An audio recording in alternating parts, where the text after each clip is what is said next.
Hello, magandang araw po. Kumusta po kayo? Sana po ay nasa mabuti kayong kalagayan. Ako nga po pala si Mark and welcome to Mark Collections YouTube channel. Ngayon po ay meron po tayo dito na ito po yung mga vintage or mga 90s na the world's best pocket fairy tales from NIDO. Yan, ito po pre-dati po ito sa mga NIDO. Yan.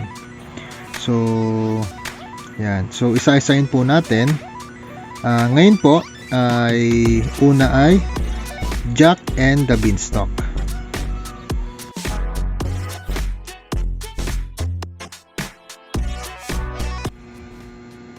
Once upon a time, there was a poor widow with a son named Jack. One day, when they had no more money left, she called Jack and said, "Sell our cow in the market. She's all we have left, so be sure you get a good price for her." On the way to the market, Jack met a man who had some strange colorful beans. "I'll make you a bargain," the man said. "I will exchange my magic beans for your cow." Jack thought it was a good bargain and gave the cow to the man. When Jack's mother found out what he had done, she flung the beans out of the window and sent Jack to bed without supper. The next morning, Jack looked out the window and saw, in their garden, a huge beanstalk growing like a ladder to the sky. Jack climbed the stalk, and after several hours, he reached a castle above the clouds. There, he met an old woman who told him, "When you were a baby, this land belonged to your father, but an evil giant killed him and took over the castle and everything your father owned. You must get back your father's wealth. Be brave, and I will help you." With that, the old woman disappeared.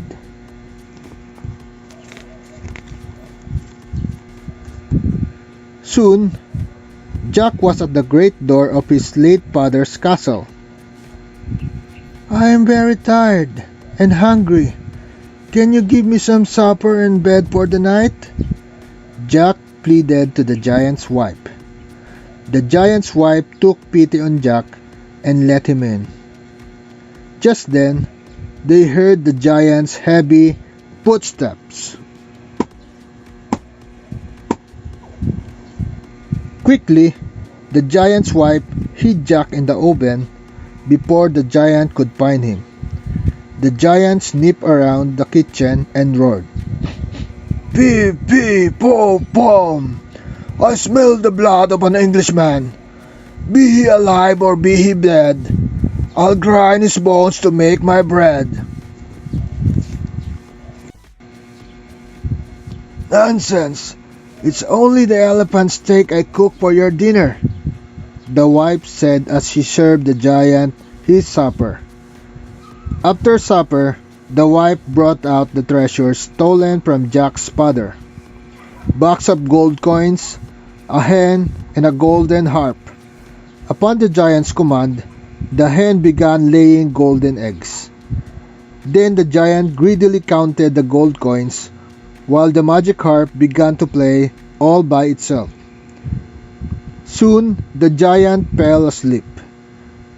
Seeing this, Jack jumped out of the oven and ran off with his father's treasures. But the giant woke up and ran after Jack. Jack slid down the beanstalk as fast as he could, but the giant was close behind. Seeing this, Jack's mother ran and gave him an axe. Then Jack cut down the beanstalk. The beanstalk fell, and the giant crashed down with a mighty thud. With the giant now dead and their treasures recovered, Jack and his mother lived happily ever after.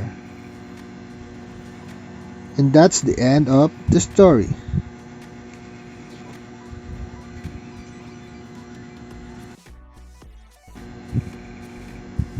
The story of Jack shows us that if a person is good and brave, he can overcome any trial or hardship that comes his way.